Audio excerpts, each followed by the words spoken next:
Yo, what's going on, guys? Welcome back to a brand new video. Thank you guys so much for tuning in. I really do appreciate it. If you're absolutely in love with the New York Knicks like I am, I recommend clicking that red subscribe button down below and lighting up that post notification bell so you do not miss any future content on this channel. So, the offseason is here. And specifically, the New York Knicks offseason is here. So there's going to be a lot of Knicks for clicks. There's just going to be so many articles out there. Because the New York Knicks are a big market, there's going to be false information. Don't get me wrong, there's going to be reliable sources like Adrian Wojnarowski. There's going to be Shams as well that you can rely on. Those are the most reliable sources in the NBA world. And you could say for the Knicks, obviously, there's Ian Begley, I trust as well. So there definitely is reliable sources out there. But we know Knicks for clicks. A lot of people are just going to be trying to make their money this offseason. But one topic we really need to talk about, and I'm just going to say this, and to quote the Joker and the Dark Knight, and here we go. And here we go. Like, that's literally how I feel. Like, it's just going to be hectic all over social media, especially when it comes to these OG Anunoby talks. Like, how much money do you want to give OG Anunoby? And his market is around $35 million per year, and he may even want more than that. And OG Anunoby came over to the New York Knicks, including the playoffs. We have a 26-6 record, but apparently whatever the New York Knicks went on to offer OG Anunoby, as when I'm recording this video, I do not know how much they offered him per year. And if we do bring him back, then maybe we will go on to see like the reports maybe he was frustrated with, because if you did not know, OG Anunoby is not thrilled with what the New York Knicks offered him. And this is such an interesting situation because Leon Rose, president of basketball operations for the New York Knicks, his son, Sam Rose, is actually the agent of OG Anunoby when it comes to CAA. So you could look at it like there's definitely a chance OG Anunoby is going to be back with the New York Knicks. Like, no way he leaves. Like, it's a family thing. But at the end of the day, as much as like Sam Rose is family, it's also a business. And I'm sure they're very professional when it comes to that. Or I don't know what they have going on behind the scenes. Maybe Leon Rose is whispering stuff to his son, like what the heck,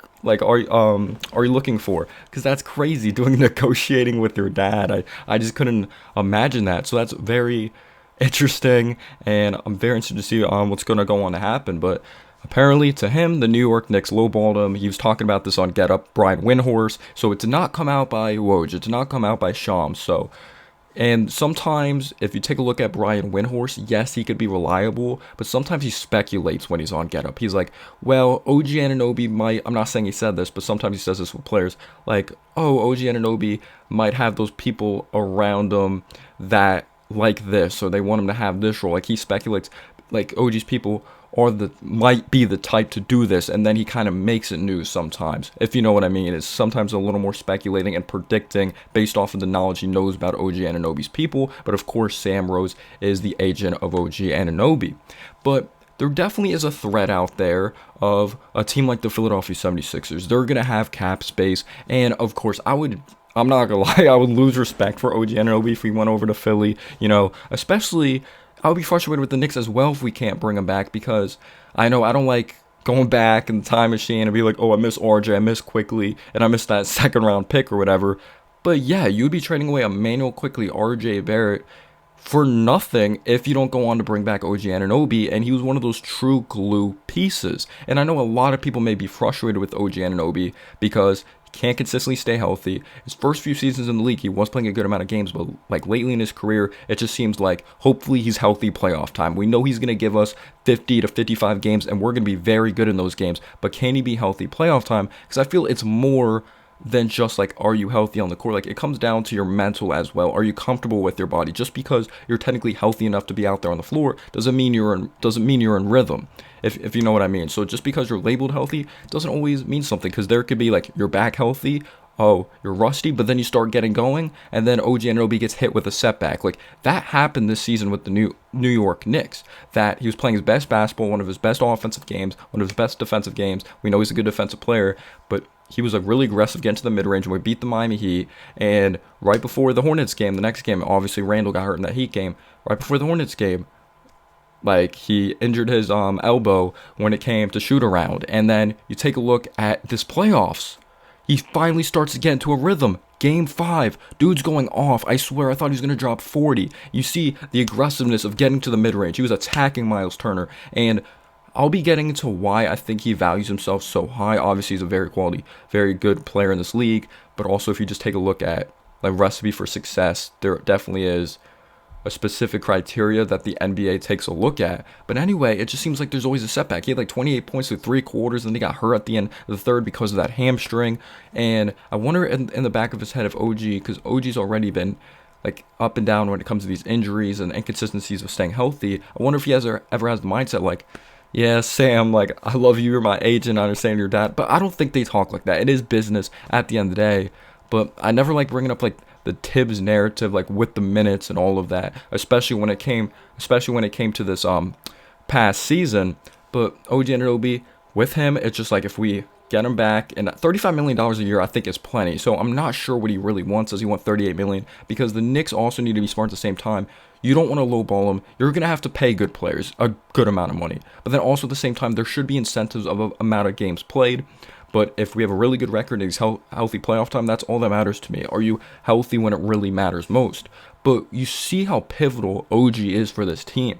And OG, I know he's never been named an all-star. And I know he's not crazy young, but he is in his prime. I would say we know the versatility defensively, being able to defend multiple positions when he's out there on the floor, his ability to clog the lanes, cover so much ground, and be able to rotate so well, and be a good side, like weak side shot blocker, help side defender. Like we know how he is on the ball. He's an unbelievable defensive player. So you have that defensive player in the starting lineup. It's just you see how different this New York Knicks team looks, and why I feel he's so valued around this league is because when you're a 3-and-D wing, when you're capable of defending multiple positions, you don't need the ball in your hands. You don't like waste a shot clock and like chuck up a shot. And that's not really his game anyway, but he knows his role. He knows how to play within the flow of the offense. If it's spot ups, but he can also get to a mid-range sometimes, and he gets easy shots within the flow of the offense. You know, if it's Hartenstein, finding him cutting backdoor. If it's a Dante DiVincenzo, Josh Hart, they do a really good job of recognizing guys cutting. We have a lot of cutters on this team, but yes, he's a good three-point shooter. He has shown that he can get to a mid-range. When Brunson got hurt in that Pacers game, obviously he came back, but he went full aggressive mode before OG Anunoby got hurt. And sometimes I also wonder, I try to dive deep into sometimes these players' mental. I really wonder how OG Anunoby is as a person. Like, we see this quiet nature, but we know he plays very hard out there on the floor. He doesn't show a lot of emotion. So sometimes I wonder, like, does he want to play in the bright lights? Does he want to? But again, why would you trade RJ quickly in a second rounder for Precious Achiuwa on OG Anunoby if you didn't have full confidence and belief that you were going to be able to bring that guy back?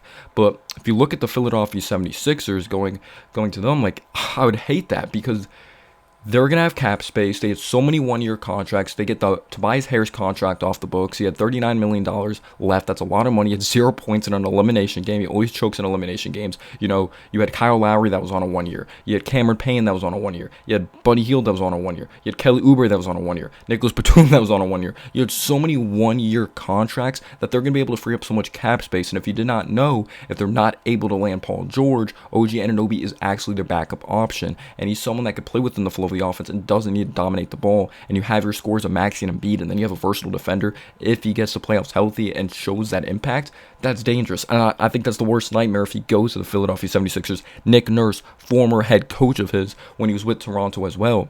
But the New York Knicks need to do everything to bring this guy back. I know some people are like, well, maybe we could find someone like that's close to him. I understand there's injury concerns, and the incentives. I do think we're going to be able to figure this out because Brian Windhorst did go on to say, like, even though it says OG Anunoby is not thrilled with the Knicks' current offer and will test the free agent market per Windhorst ESPN, he says, let's keep an eye on that. Most people believe, though, Anunoby will stay with New York, but there has been indications he may want to test the market because he's not thrilled with the Knicks are offering. So I really wonder what Leon Rose is offering, but you also have to take a look at the context of the situation because, of course, players want to get as much money as possible, but the context of the situation really matters. Like, when he came over to the New York Knicks, remember there was those reports, he kind of wanted a little bit of a bigger role offensively. He thought he was a little more capable when it came to his driving game, pull up mid-range, and we definitely did see that. We saw flashes of that. We saw games. I'm like, damn, he can be really dominant when he is aggressive out there on the floor. But again, he knows his role. He doesn't try to do too much, and he doesn't have an elite handle. But again, you don't need to have an elite handle. He really knows how to play his role. But let's say there's a team, like a really shitty team, like not the Atlanta Hawks, but like the Hornets interested, and they're like, oh, we'll throw the entire bag at you. We'll give you $40 million and $40 million a year. And he may be like, that's great. The money is awesome. I wouldn't lose respect because I'm all for guys getting paid, but he may be like, yeah, of course I want like a big role, but maybe he'll understand his injury history. I'm not sure like how aware. Maybe he's just very confident every season that he's like, nope, it's gonna be different this season. It's gonna be different this season. But even though he'd be the highest paid player, and they may be like, ooh, like I know we've been a number three, you know, you've been this complimentary player, but we want to make you that guy. But maybe he has the awareness like, no, like my skill set, playing defense, clogging the lanes, coming up with big time steals, you know, playing within the flow of the offense, knocking down threes, occasionally getting to a mid range, you know, moving without the ball. I don't need the ball in my hands to be successful. That's for a winning team. He wants to probably be a part of a winning culture, even if he did get that money. I'd be shocked if that went on to happen and he got like $40 million a year and they were like, oh yeah, we want you to be like one of the top options within our offense. But again, they have Brandon Miller, they have LaMelo Ball over there. I'm not saying that's going to go on to happen, but this is going to be very, very interesting. I'm kind of scared. Obviously, I made that video on Isaiah Hartenstein. I do want OG Anunoby back, but I do understand the frustrations with his injuries and the contract. But these types of players are just so valued in today's NBA, and that's just what the market is. This is just the reality of what the market is, and I really wonder what he's thinking as of right now, and Sam Rose and the communication with Leon Rose. So he's a 15-point per game guy, and he has even shown like in the playoffs that he was able to elevate his rebounding. You saw like him throwing it down with authority. Like that was the statement dunk or one of the statement plays of Game 6 closing it out versus Philly. And you can say that Indiana series could have went different if OG Anunoby was healthy, but I definitely do think there was some things we needed to work on when it came to certain rotations and defend the three-point line, and it came down who's going to win the rebounding battle. But I really do like OG Anunoby as a player. I think it's just going to be the mindset. You have to pay this guy. Can't be greedy, or you can't kind of be a tick towards him. But at the same time, I think you also need to be realistic, but also like players do their due diligence. They want to explore their options, you know. They want to see, oh, maybe I'll have a good relationship with this coach. Maybe I fit better with this coach, and you just never know what's going to go on to happen. But Anunoby, we see his impact when he's out there on the floor, and some may be like, F it, let him go, let's sign Paul George. I'm not sure if that's my mentality, but I do believe Dante DiVincenzo, he's a good starter, don't get me wrong, but we need more firepower. And I know he averaged 17 points per game in the playoffs, but we need more of a versatile shot creator, and we need more size. We need more length out there on the floor. But let me know down below your thoughts. Would you bring back OG Anunoby, or you're like, F that, let's try to like free up cap space and go after someone? I think that's too risky. This isn't a stacked free agency class. Paul George is going to be 35 years old, commanding a shit ton of money. And yeah, we wouldn't probably be able to afford him. Like, he wants over like $200 million. The Clippers don't want to give him that. But guys, I really appreciate you tuning in, and pray for your loved ones. Pray for my loved one. And hope she's doing okay right now. I really appreciate your support. You guys are amazing. And as always, guys, have a humble day or night. Peace out, y'all. As always, I used to say that. Just peace out. See you guys.